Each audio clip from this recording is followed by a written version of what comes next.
Hello दोस्तों, स्वागत है आपका अपने प्यारे से चैनल गोल्डन 5.2 क्लासेस में। आइए आज हम कुछ मोस्ट इंपॉर्टेंट टॉपिक को लेके आए हैं जिसका नाम है घनमूल। अब हम सीखते हैं कि घनमूल होता क्या है और घनमूल को कैसे निकालते हैं। चलिए आज हम अपने इस लेक्चर में देखते हैं।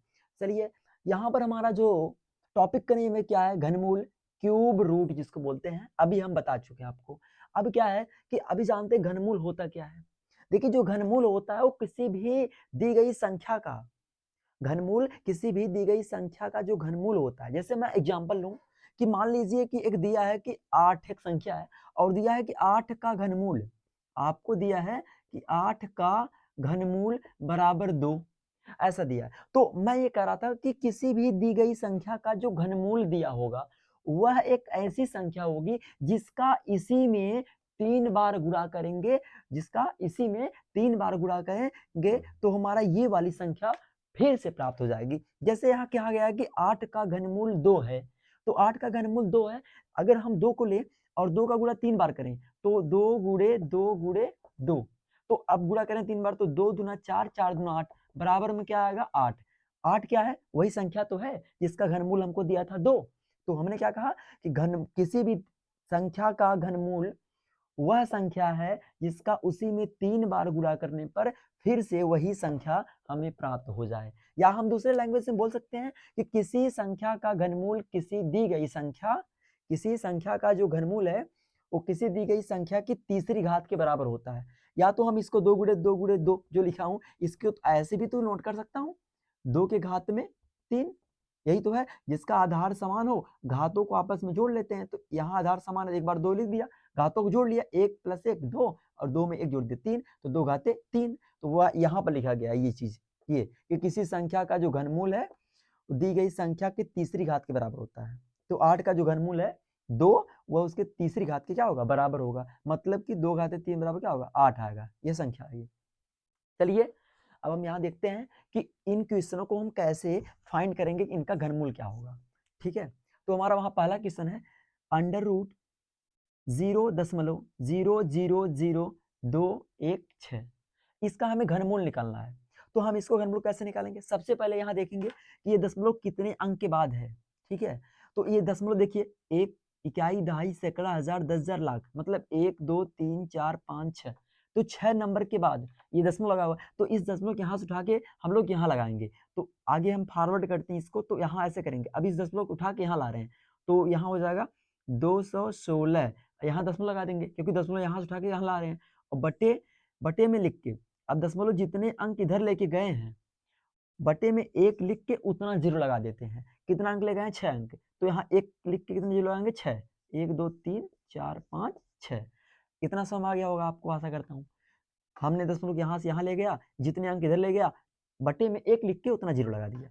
फिर आगे देखिए, अभी 216 का हम लोग क्या करेंगे, गुणनखंड कर लेंगे। तो 216 का गुणनखंड करेंगे तो कैसा, ऐसे गुणनखंड करेंगे, 2 से काटेंगे, 2 दहा में 20 हो गया, 21 से 1 बचा 16 हो गया, फिर 2 अट्ठे 16 हो गया, फिर 2 से काटेंगे तो 2 पच्चे 10 हो गया, 2 चौके 8, फिर 2 से 2 दूना 4 एंड यह 5 है तो 1 बचा है 14 हो गया, 2 सत्ते 14, फिर 3 से काटेंगे तो 3 नवा क्या होता है, 3 नवा 27, फिर 3 से काटेंगे तो 3 त्रिका 9, फिर यहाँ पर 3 करना में 3।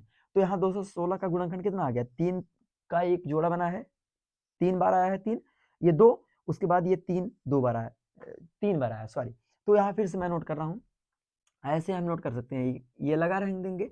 लेकिन ध्यान रखना, यहाँ जब भी हमको घनमूल पूछेगा तो यहाँ 3 दिया रहेगा, यहाँ पर 3 हमको क्या करेगा, दिया रहेगा। ठीक है, तो अब क्या करेंगे, इसको जो भी गुणनखंड आया इसका लिखेंगे यहाँ पर। तो 2 गुणे 2 गुणे 2 ये आया था, फिर ये 3, तो गुणे में 3 गुणे 3 गुणे 3, उसके बाद बटे बटे में क्या है, ये कितना है, देखिए ये 1 लिख के कितना जीरो है, 6 जीरो है।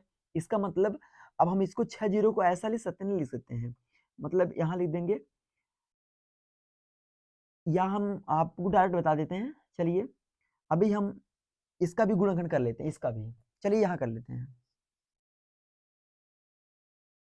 6 जीरो है ना, तो 3 4 5 1 6, 6 जीरो हो गए। इसका गुणनखंड करिए, जो इसका गुणनखंड करेंगे तो कितना आएगा, चलिए इसका भी गुणनखंड कर लेते हैं। तो 2 से काटेंगे तो 2 पचे 10 हो गया, ये 5 जीरो बचा लगा देंगे, 1 2 3 4 5, फिर 2 से काटेंगे तो 25 दूना 50, 50 हो गया, फिर ये 4 जीरो बचा, लगा देंगे ऐसे ही। फिर इसको 2 से काटेंगे तो 2 इकन्ना में 2 हो गया, 2 दूना 4 हो गया, लेकिन 5 है, एक बचा है, 10 हो गया यहाँ पर। फिर 2 पचे 10, ये 3 जीरो बचा है, ये तो यहाँ लिख देंगे 3 जीरो। फिर 2 लाएंगे तो यहाँ देखिए 2 6 12 हो गया, फिर 2 दूना 4 हो गया, 5 था, एक बचा इधर, 10 हो गया, 2 पचे 10 हुआ, फिर ये डबल जीरो बचा था, नोट कर ली डबल जीरो। फिर 2 से काट देंगे इसको तो 2 तिहाई 6 हो गया, फिर 2 का नाम 2 हो गया, यहाँ एक अच्छा लिख देता हूँ। फिर 2 दूना 4 हो गया, 5 था, तो यहाँ ये 10 हो गया, 2 पचे 10, फिर एक जीरो था, लिख दिया। तो ऐसे ही इसका गुणनखंड बहुत ज्यादा बड़ा होगा इस विधि से, लेकिन मैं 2 विधि बताऊंगा आपको। तो पहला ये है कि गुणनखंड कर रहा हूं मैं सीधे। अब देखिए 2 से इसको काटिए कि 2 इकन्ना में 2 3 है, एक बचेगा, इधर 11 हो जाएगा। तो 2 का पाला बड़ा 11 आ जाए तो 2 पचे 10, 11 तो नहीं आएगा, तो 2 पचे 10 कर दिए, 11 था, एक बच्चा इधर आगे 12, फिर 2 छंग 12 हो गया, फिर यहाँ पर 5 है तो 2 दूना 4 कर दिए, एक था 10 हो गया, फिर 2 पचे 10। अब ये देखिए, ये जो ये संख्या है ये 2 से नहीं कटेगी, अब 5 से कटेगी, तो इसको 5 से काटेंगे, ठीक है। 5 से काटते हैं इसको, तो ये देखिए 5 यहाँ शायद नहीं दिख रहा है, तो आप लोगों को मैं यहाँ ऊपर बता दे रहा हूँ। इसका 15,625 है, यहाँ लिख रहा हूँ 15,625, इसका गुणनखंड यहाँ कर लेता हूँ। तो इसको 5 से काट रहा हूँ, तो 5 से देखिए 5 5 यहाँ 15 हो गया। उसके बाद अब ये देखिए 6 है तो 5 इकन्ना में 5 हो गया, 6 था, एक बच्चा 12 हो गया ये, फिर 5 दूना 10, फिर 2 बचा था 25 हो गया, 5 बचे 25। फिर इसको 5 से काटिए तो देखिए इधर 5 छक 30 हो गया, 31 है, एक बचा 12 हो गया, 5 दूना 10, 12 था, 2 बचा इधर 25, 5 बचे 25। फिर 5 से काटेंगे तो 5 इकन्ना 5, 5 दूना 10, फिर ये 5 बचे 25। फिर 5 से काटेंगे इसको तो 5 दूना 10, फिर 5 बचे 25, मतलब 25 पंजा 125। फिर 5 से काटेंगे तो 5 बचे 25, अब 5 इकन्ना में 5। तो अभी मैं इस विधि बताया हूँ। देखिए ये जो हमारा संख्या था बटे में जो भी था, ये क्या था, इकाई, दहाई, सैकड़ा, हजार, 10,000, लाख, मतलब ये 10 लाख था। तो 10 लाख था, 10 लाख का गुणनखंड कर दिया तो कितना मिला हमको, जो भी मिला है। ये देखिए 2 कितनी बार मिला है, 1 2 3 4 5 6, 6 बार मिला तो लिख देंगे 6 बार, 2 गुणे 2 गुणे 2, ये 6 बार 2 लिख दिया। उसके बाद 5 कितनी बार मिला है, 5 देखिए 1 2 3 6 बार 5 ही मिला है, तो यहाँ पे 6 बार 5 लिख देंगे, 5 गुणे 5 गुणे 5 गुणे 5 गुणे 5 गुणे 5। तो अब क्या करेंगे, क्योंकि हमको घनमूल निकालना है, घनमूल निकालने के लिए 3 3 का जोड़ा बनाते हैं, तो यहाँ 3 का जोड़ा इसका बनाएंगे, फिर 3 का जोड़ा इसका, इस 3 को जोड़े में से एक बाहर निकले, 2 लिख देंगे बाहर, फिर गुणे इस 3 के जोड़े में से एक 3 बाहर ले लेंगे, बटे अभी देखिए ये 2 का एक जोड़ा बना है, मतलब 3 का 3 3 का ग्रुप बनाना है, फिर ये भी 2 का 3 ना, 2 3 बार आया इसका एक ग्रुप बन गया, 5 3 बार आया इसका भी एक ग्रुप बना दिया, यहाँ एक ग्रुप, इस ग्रुप से एक बाहर लेंगे तो 2 आएगा, गुणे इस ग्रुप में से एक बाहर लेंगे 2 आएगा, गुणे इस ग्रुप से एक बाहर लेंगे 5, इस ग्रुप से एक बाहर लेंगे तो फिर 5, गुणा कराइए 3 दूना 6 बटे इसका गुणा कराइए 2 दूना 4 और 4 पचे 20, 20 पंजे 100, तो ये 100 हो जाएगा। और फिर अगर हम और 100 का भाग 6 में देंगे तो क्या हो जाएगा, दशमलव कितने के बाद लगेगा, 2 अंक के बाद, तो हो जाएगा 0 ना 0.06, यही आंसर आएगा। मतलब बटे में अगर एक लिख के 2 जीरो है तो ऊपर जो होगा वो 2 अंक बाद उसमें लगाना होगा, लेकिन यहाँ एक ही अंक 6 है तो हमको एक अंक और जरूरत थी, तो हमने जीरो लगा दिया, हमने एक जीरो लगा दिया। अभी 2 अंक होंगे, 1 2, तो 2 अंक के बाद उसमें लगा दिया, तो ये हमारा आंसर हो गया।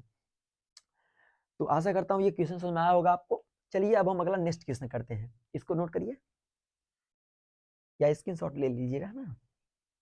चलिए अब हम क्या करेंगे, अपना दूसरा क्वेश्चन करेंगे। तो ये हमारा पहला क्वेश्चन हो चुका था जिसका आंसर आ कितना 0.06। अब हम अपना ये वाला क्वेश्चन करेंगे। देखिए ये भी क्वेश्चन उसी प्रकार का है, लेकिन इसको हम दूसरे तरीके से करेंगे। अब ये हमारा क्या है ना, इसका घनमूल निकालना है, तो घनमूल निकालने के लिए यहाँ आपको 3 दिया होगा, ऐसे इसके गोद में 3 देता है, ठीक है। तो यहाँ लिखा है 0 दशमलव, कितनी बार 0 है यहाँ पर, 3 2 5, 5 बार है, तो 1 2 3 4 5 1 लिख दिया।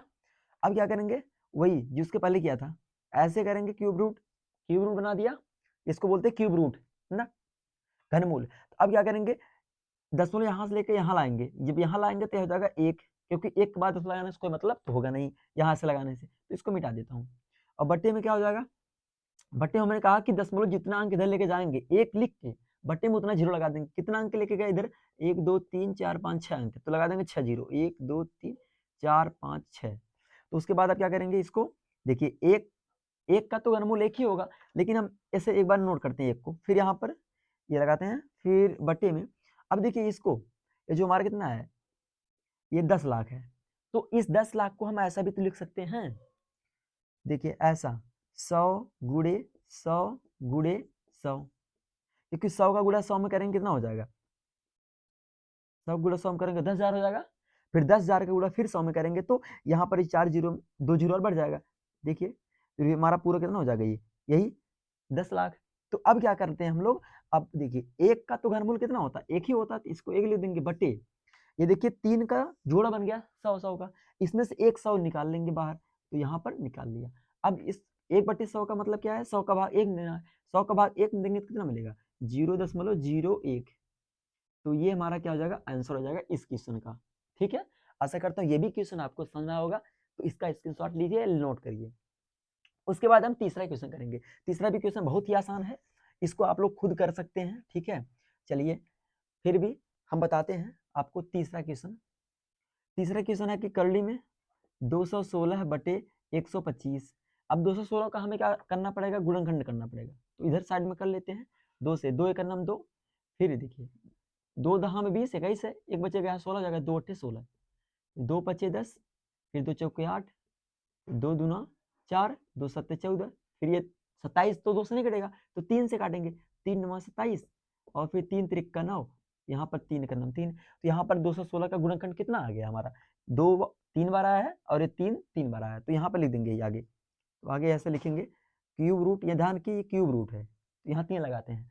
फिर यहाँ 216 के स्थान क्या लिखेंगे, यही 2 3 बार है तो 2 गुणे 2 गुणे 2 गुणे, ये 3 3 बार है, 3 गुणे 3 गुणे 3 बटे 125 है, तो 125 का भी गुणनखंड कर लेते हैं साइड में। 125 का गुणनखंड करेंगे तो 125 जो है ना 2 से कटेगा, 3 से कटेगा, 4 से कटेगा, तो 5 से काटेंगे इसको, तो देखिए 5 दूना 10 12 है, लेकिन 10 ही हो रहा है, 2 बच रहा है, इधर आगे 25 बन जाएगा, फिर 5 बचे 25, फिर यहाँ से 5 बचे 25, 5 करना 5, मतलब ये 3 बार 5 आएगा 125 का, तो 5 गुणे 5 गुणे 5। अब क्या करते हैं इसके बाद हम 3 3 का जोड़ा बनाते हैं, ग्रुप बनाते हैं, तो 3 का जोड़ा यहाँ बनेगा 2 का, और यहाँ भी 3 3 बार आया, यहाँ भी 2 3 बार आया, ये 5 3 बार आया, तो इस तीनों जोड़े में से ना 3 जो एक जोड़ा बना है 3 का, इसमें से 1 2 बाहर लेंगे गुणे, अब इस एक जोड़े में से 3 बाहर लेंगे बटे, अब इस एक जोड़े में से क्योंकि 3 का जोड़ा इसमें से 5 बाहर लेंगे, तो यही आंसर हमारा आएगा, तो 3 दूना 6 बटे 5, तो ये हमारा क्या आएगा, इस क्वेश्चन का आंसर आएगा 6 बटे 5। आशा करता हूँ ये भी क्वेश्चन समझ में आया होगा। ठीक है,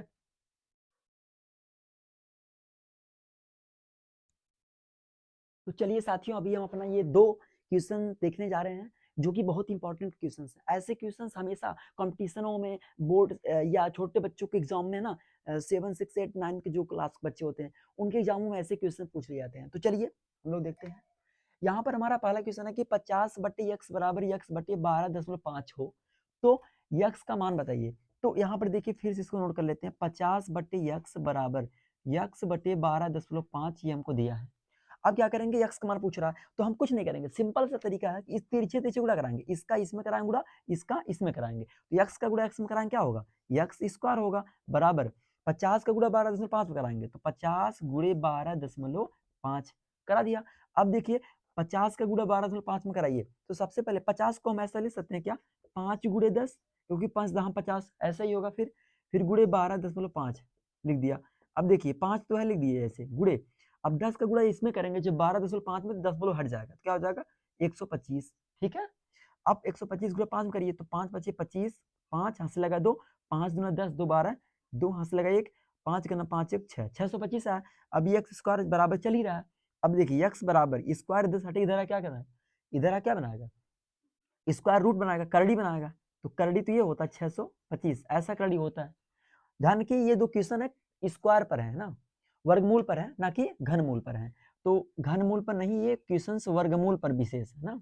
चलिए तो अब इसका 625 का वर्गमूल कितना होता है, 625 का ऐसा ले सकते हैं हम लोग क्या, 25 गुणे 25, क्योंकि 25 25 हम 625 होता है, तो यहाँ पर बराबर में क्या आएगा, एक जोड़ा बन रहा है तो 25 बाहर ले लेंगे, तो यही आएगा आंसर हमारा। x बराबर कितना आ गया 25, यही तो निकालना था x का मान, तो आ गया। चलिए नेक्स्ट क्वेश्चन करते हैं। दूसरा हमारा है कि करली में ये 1 ना, करली में 1 + 25 बट्टे एक ना 144, या इसको मैं ऐसे बोलते कि करली में ऐसा दिया 1 + 25 बट्टे 144 बराबर 1 प्लस यक्स बट्टे 12, इसमें भी हमको किसका मान निकालना है भैया, यक्स का मान निकालना है। ठीक है, चलिए x का मान निकालते हैं।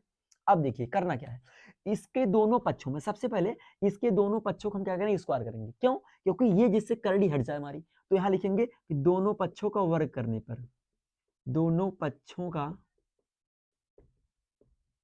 वर्ग करने पर, तो दोनों पक्षों का वर्ग करेंगे स्क्वायर, तो ये तो है करड़ी में 1 + 25/144। या तो हम ऐसे भी कर सकते हैं, दोनों पक्षों का वर्ग करके भी कर सकते हैं, या डायरेक्ट कर सकते हैं। चलिए हम डायरेक्ट करते हैं। ऐसा करेंगे तो बहुत ज़्यादा लेंदी होगा और टाइम टेकन होगा ये क्वेश्चन, तो शॉर्टकट तरीके से ऐसा करेंगे। सिंपल तरीका है कि जैसे भी ऐसे चलने दीजिए। इसका हल में सिंपल तरीका क्या है कि करड़ी में देखिए 144 गुणा 1 में कराइए, 144 करना में 144 और प्लस 25 लिख दीजिए 25/144 बराबर 1 + x/12। ये देखिए 144 में 25 जोड़िए तो कितना हो जाएगा, ये देखिए 5 4 9 हो जाएगा, और ये 4 2 6 फिर 169/144 बराबर 1 + x/12। अब देखिए 169 करड़ी में 169 मान कितना होता है, 13 होता है, 13 13 में 169 होता है, बटे 144 का करड़ी मान कितना होता है, 12 होता है, 12 12 में 144 बराबर 1 + x/12। अब क्या करिए कि इसको उधर भेज दीजिए, है ना, या तो इस एक को इधर लाइए तो हो जाएगा 13/12 - 1, इसको इधर लाया बराबर, ये क्या बचेगा इधर x/12, ये लिख दिया x/12 है। ठीक है, तो चलिए यहाँ देखते हैं आगे। अब क्या है, वो घटाइए, 12 करना में 12 तो 13 है ये माइनस 12 करना में 12/12 और बराबर x/12 है। अब 13 में 12 लाइए 1 आएगा, 1/12 बराबर x/12। अब क्या करिए, तिरछे तिरछे गुणा करा दिए। अब सिंपल तरीका है, या तो ऐसे करिए 12 12 से कट गया, खत्म कहानी, x बराबर 1 आ गया, x बराबर 1। ठीक है, तो बहुत सिंपल क्वेश्चन थे। आशा करता हूँ ये क्वेश्चन समझ में आए होंगे आपको। ठीक है, तो ऐसे ही लगातार आपको इस चैनल पर ऐसे ही वीडियो प्रोवाइड की जाएंगे, और आशा करता हूँ ये हमारे बताए क्वेश्चंस आपको अच्छे से समझ में आ रहे होंगे। इफ अगर आपको कोई डाउट है तो आप कमेंट बॉक्स में बताने का प्रयास करिए, और आज के लिए बस इतना ही। बाकी जय हिंद।